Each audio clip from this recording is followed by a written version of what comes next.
si Ginoong Banat Bay. Banat, magandang gabi dyan sa Hong Kong. Magandang gabi po sa inyo mga kababayan natin dyan sa Pilipinas. Opo, at ito'y pangalawang araw na sa nangyari dyan sa People Power Monument. Ano bang nakikita mo rito? Ano bang basa mo rito? At marami ding mga panggagaslight, meron pang sinasabing ginigipit sila. Yung LTO, LTFRB, pinaghahanap yung mga sasakyan. Nandoon, meron daw hinaharangan para hindi makapunta dyan ng mga kababayan din natin na gustong lumahok sa rally, Banat. Feeling ko hindi na ito hindi na mapipigilan ng taong bayan kasi yung galit ng taong bayan talagang punong-puno na. Kung ano-anong pinalalabas nila na mga parang sasabihin nila, nakakagulo lang, kesyo nakakaperwisyo sa taong bayan, tapos pati yung mga kung ano nung sinisilip nilang problema kuno diyan, katulad nga yung sinabi nyo, yung sa LTO, pati yung mga bus, hindi ho nila pinakikinggan. Yun ho ang ang problema dito. Hindi ho marunong makinig itong gobyerno. Instead na pakinggan yung daing ng taong bayan, abay para bagang hinahanapan pa ng mali, hinahanapan pa ng ano mapupunan nila. Opo, at dito naman po pahayag ng Palasyo ng Malacanang na dinidispute nila na may selective justice na nangyayari ngayon sa gobyerno. Simula kahapon, deny, tapos ngayon bago siya tumulak pa Canada yata, sabi niya na mali ang paniniwala ng INC. Sino ba nagsalita? Si Auntie Claire? Kung si Auntie Claire yan, alam Mismo naman ang natin, presidente. matik na si Presidente. Nakakapagsalita pa ba siya? Opo, bakit? Kasi ang huli kong naano sa kanya, parang hindi ko na maintindihan eh. Sa totoo lang hindi ko sa nag-aano tayo. Pag nakikita ko yung interview niya, hindi ko na talaga pinanonood kasi hindi ko maintindihan yung sinasabi niya. Although, kung sinasabi niya na ganyan, hindi ko kasi mag-gets, bakit hindi nila mag-gets na dapat makinig instead na punahin yung keso sasabihin nila na hindi naman selective justice, yung parang si Marcoleta o yung mga mga minority senators na pala ngayon ang pinupuntirya lang. Pero tingnan nyo nga si Villanueva, safety na. Diba? Doon pa lang una, ang tagal-tagal na yan. Actually, a month ago, sinasabi na ni Ombudsman Remulla na ready na. Pipirmahan na lang yung kaso ni Villanueva. Tapos biglang ngayon, wala pa. After a month na yun, So, kung talagang sinasabi nilang hindi selective justice, bakit yung mga kaalyado nila, hindi nila makasuhan ng plunder? Tapos, meron nga silang kinasuhan, ginawa namang state witness. Alam niyo yung ganong klaseng mga pahayag, tapos sasabihin mo walang selective justice, anong tawag mo dun? Opo. Sir Banat, magandang gabi po. Si Jade po ito. Isang tanong lang po. Kaugnay nga dito sa pagtitipon ng iba't ibang grupo sa pangunguna ng INC dyan po sa EDSA People Power Monument. Sa tingin ho ba ninyo, may epek pa? May epekto pa ito? Mahalaga pa itong ganitong mga pagtitipon sa ilalim ng administrasyon ngayon? Considering na, marami nagsasabi, manhid na ang administrasyon, manhid na po si BBM at iba pa. Ano po ang inyong masasabi hinggil po dyan sa mga argumento, naratibo po mga ganyan? Malamang yung mga nasa Malacanang, manhid na.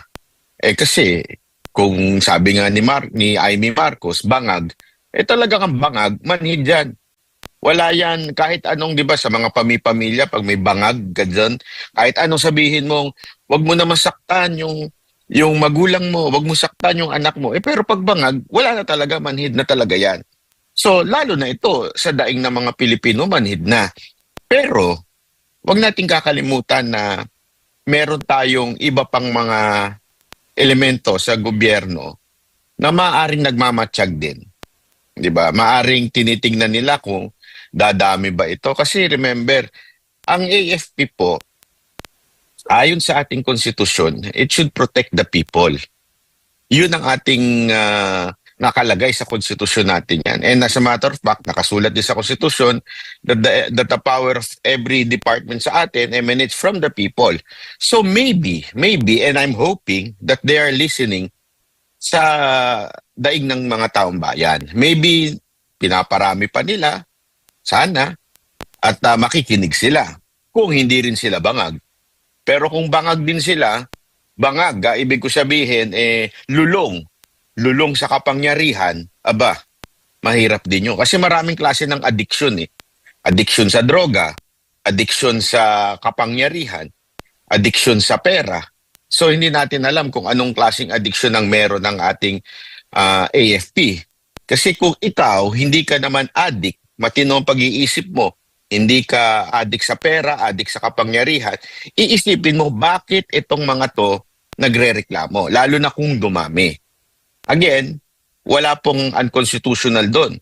Kasi nakasulat naman po sa ating saligang batas that it should protect the people, the will of the people. So kailangan protektahan nila yon. Ngayon, ewan natin kung gaganon ba ang ating AFP. Siguro bilang panghuli, Bay, yung mensahe mo na lang sa ating mga kababayang nagmamasid sa mga ganap ngayon sa ating bansa. Sa ating mga kababayan na nanonood, tayo po ay mag-obserba lang ng sa mga kaganapan. Kasi ano ho ba yung pinagkaiba nito doon sa noong mga rally at ngayon? Noon kasi talagang yung mga tao lang ang nagsisimula. Medyo maliit pa. Ngayon nakikilahok na rin yung mga muka na hinahanap natin. Yung mga leader, katulad po nila Senator Cayetano, Senator Marcoleta, Senator Amy. Yan yung mga hinaantay natin eh. Kasi hindi ito simpleng panggigipit lang sa isang senador. Ito malaking malaki ng kawalan sa taong bayan, yung mga pagnanakaw na ginagawa. At sa tingin ko, merong progress. Huwag ko tayo magsasawa kasi baka isipin, di ba, ginawa na natin yan, nag-rally na tayo, wala naman nangyari. Hindi ngayon, mas marami nang sumasama. It will take time. Ika nga di ba kung remember, nung panahon ng Israel at Ehipto, it took them 40 years. I'm not saying na kailangan umabot pa tayo ng 40 years. Pero during that 40 years, merong tinuturo ang Diyos sa tao niya, sa kanyang bayan. Ngayon, maaaring may tinuturo ang Diyos sa ilang pang mga politiko at ilang organisasyon pa. At eventually, dahil patong-patong na nakikita nating niloloko yung batas, kaya nga yung talagang pinakaano dyan is they're trying to bend the law as much as they can. Feeling ko, nakikita ng taong bayan yan. Not just the masa, but the middle sa C, nakikita na rin yan. Even some of the leaders ng ating bansa, nakikita na ho nila yan. Kaya, kapit lang tayo, tuloy-tuloy lang yung ating panawagan na magkaroon talaga ng tunay na anti-corruption sa ating gobyerno, yung galit talaga sa corrupt. Kasi kawawa na ho ang bayan natin eh. Kaya nag-uusap nga po kami ng mga banateros dito sa China. Nakakalungkot kasi sobrang progressive tong China na to. Pero tayong mga corrupt, tayo pa lumalait sa kanila.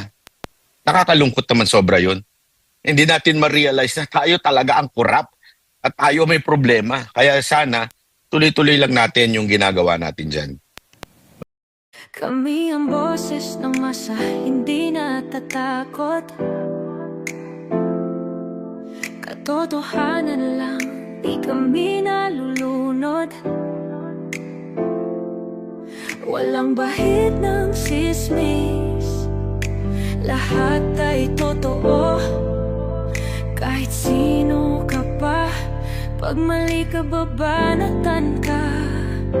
Walang pinipili kulay, wala kaming kinikilingan.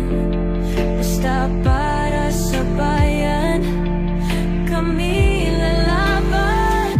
Pag tama palakpakan, pag mali banatan. Di matitinag, di matatakot. Para sa bayan, tuloy ang sigaw sa harap.